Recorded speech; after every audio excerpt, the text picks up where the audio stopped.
네, 마켓 인사이드입니다. 이 성장형 자산의 대표는 주식시장입니다. 반대에 안정형 자산의 대표 자산은 역시 채권, 국채시장 이렇게 분류가 되는데요. 반대쪽을 알면은 주식시장을 좀 더 면밀히 들여다볼 수 있겠죠.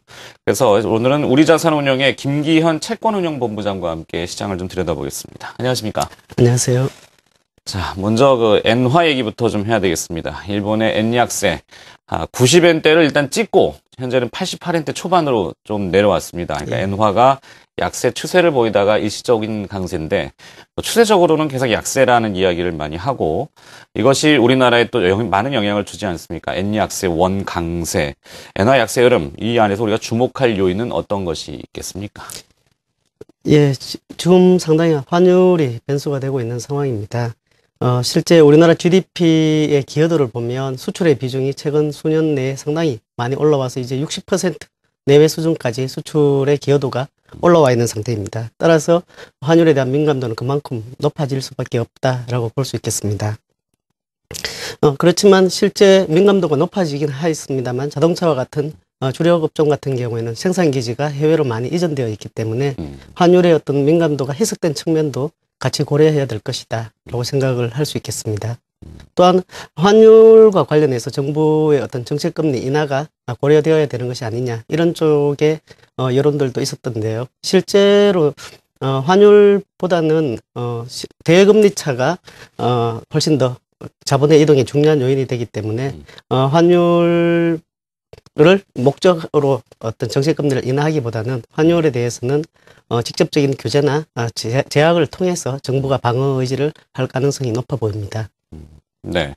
자, 이 매환 당국의 수장들이 계속 강경 발언을 내놓고 있습니다. 맞불 작전도 뭐 불사하겠다. 예. 환율 전쟁도 뭐 피하지 않겠다. 이렇게도 얘기했는데, 자, 이제 외국인 투자자들의 자금 유입이 조금 주춤거리고 있고요. 그래서 앞으로 이제 통화 정책의 변수가 경기가 아닌 환율 쪽이 당분간은 포커스가 될 것이다. 이런 말이 나올 정도인데, 엔화 약세, 원화 강세를 부추긴다는 말도 있고요. 근데 원화 강세가 언제까지 이어질지 앞서 잠깐 이야기하셨지만, 일본 같은 경우도 해외에다 생산 기지를 많이 해서 해외에서 벌어들인 돈이 일본 본국으로 갈 때 이제 엔화 강세가 많이 나타났지 않았습니까? 우리나라도 뭐 비슷한 영향인 것 같은데 이 원화 강세는 언제까지 이어질 거로 보시나요? 예, 지금 미국이나 중국, 일본과 같은 주요 선진국 중앙은행들이 자국 통화의 어떤 절하를 상당히 강하게 유도를 하고 있는 상황입니다. 그렇기 때문에 상대적으로 경제 규모가 적은 우리나라의 경우에는 어느 정도 절상 압력을 피할 수는 없다라고 생각을 하고 있습니다. 또한 뭐 일부 투자자들, 해외 투자자들을 만나보면 국내 원화가 1,000원 이하 900원대도 가능한 것이 아니냐 이런 쪽들의 시각이 많고 그에 따라서 주식, 채권뿐만 아니라 뭐 부동산까지도 원화 자산의 어떤 매력도가 좀 더 높아 있다 이런 식으로 보고 있습니다. 그래서 1,000원의 압박이 계속 주는 그런 쪽으로 점진적인 절상을 생각을 할 수 있겠지만 국내 정부의 어떤 원화 환율 방어 의지도 상당히 강하다라고 볼 수 있겠습니다. 그렇기 때문에 완만하게 절상은 되겠지만 절상의 속도는 이제부터는 조금 둔화되지 않을까라고 전망하고 있습니다. 그렇군요. 해외 금융기관들 메릴린치 같은 경우도 연말에 이 원화를 1,000원 밑으로, 그럼 980원 정도로 예측을 하더군요. 자, 이 엔화 약세가 지속될 경우에는 그 환율이라는 부분이 수출에 상당히 영향을 주는 거는 뭐 자명한데, 오늘 그 현대경제연구원에서 이야기한 바, 엔원 환율 1% 하락할 때마다 수출은 대략 0.92%, 거의 1대1 비율이거든요. 근데 지난해 기준으로 엔원 환율 1,500원에서 현재 1,200원으로 한 20% 이상 떨어졌지 않습니까? 그럼 수출도 그만큼 악영향을 받았을지, 이 환율하고 수출의 연관성 어느 정도로 측정하십니까? 예, 뭐 앞서 말씀드린 바와 같이 수출의 비중이 높아져 있기 때문에 환율의 민감도도 그만큼 높다라고 봐야 되겠습니다. 뭐 예를 들어 수출 주력 품목인 어떤 자동차 품목을 예를 들어 본다면 원화와 원화 강세, 엔화 약세 둘 다 악재가 될 수밖에 없습니다. 그렇지만 원화 강세와 엔화 약세를 달리 두 가지 측면에 따로 분석해 볼 필요도 있다라고 생각을 할 수 있는데요. 원화 강세만의 영향력이라는 것은 좀 전에 말씀드린 바와 같이 수출의 어떤 생산 기지가 주력 산업의 생산 기지가 해외로 많이 이전되어 있기 때문에 원화 강세만의 영향력은 과거에 비해서는 조금 줄어들었다라고 볼 수 있겠고요.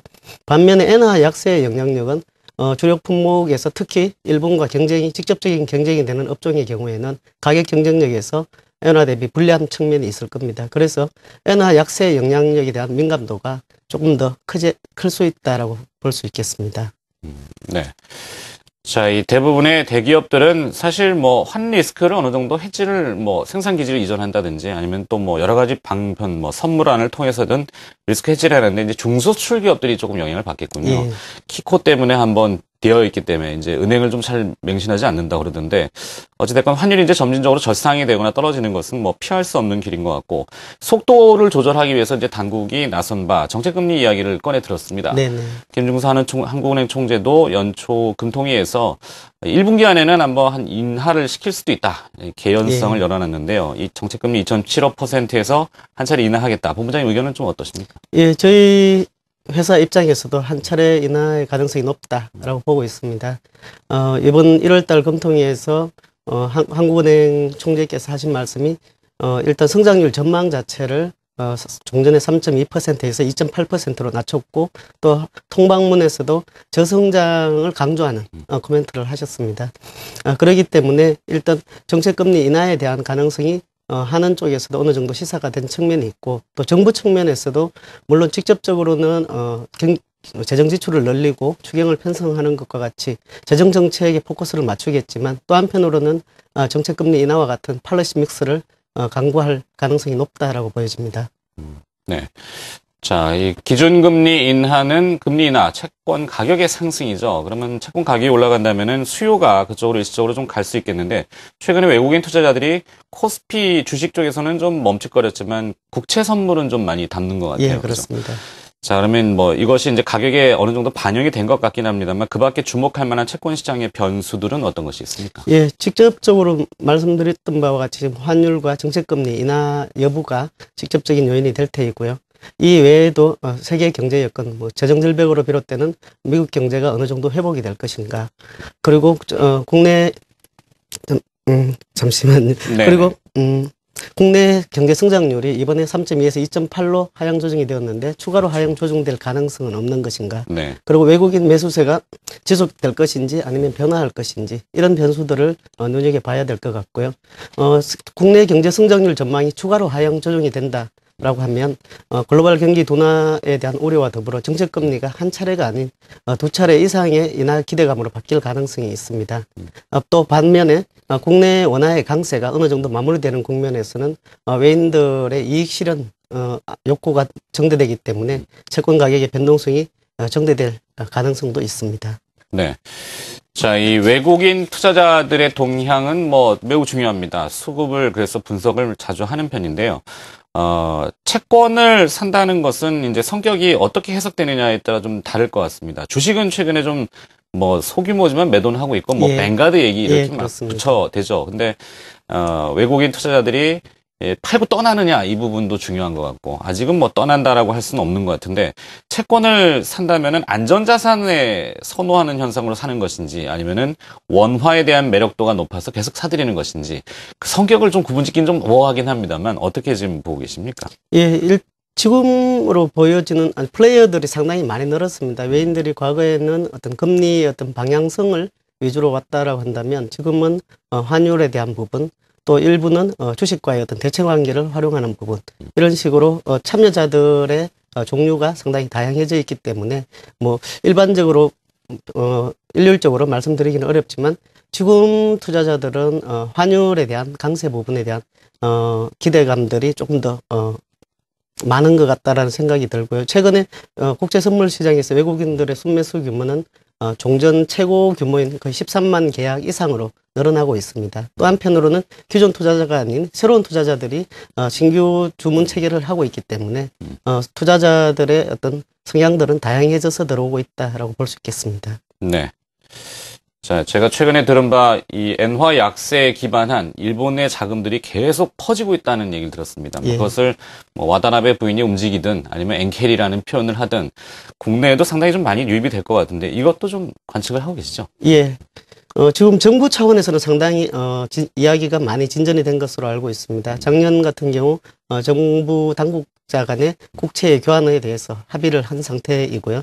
말하면 올 초에도 국채 교환이 실질적으로 이루어질 가능성이 있어 보입니다. 다만 민간들, 와타나베 부인으로 대변되는 이런 부분들은 아직 한국과 일본의 어떤 자본 이동에 대한 규제가 상당히 강한 편이기 때문에 그 부분에 대해서는 직접적으로 들어오는 데는 조금 시간이 걸릴 것이다라고 보고 있고요. 물론 이론적으로 본다면 자국 통화가 약세가 되는 나라가 강세가 예상되는 나라에 투자하는 것은 상당히 좋은 투자 기회가 될 수 있습니다. 그렇기 때문에 투자의 어떤 유인이나 욕구는 상당히 축적되고 있다라고 볼 수 있겠습니다. 그렇군요. 자, 좀 포괄적인 이야기를 들어봤습니다. 엔화 얘기도 들어봤고, 채권 시장 여러분들하고는 이제 크게 관계가 없을 것 같지만 잘 면밀히 들여다보면 반대쪽을 보면 이쪽이 또 보일 수 있으니까 참고를 좀 해보시기 바라겠습니다. 마켓 인사이드 우리 자산운용의 김기현 채권운용본부장과 함께 들어봤습니다. 안녕하십니까. 고맙습니다. 감사합니다.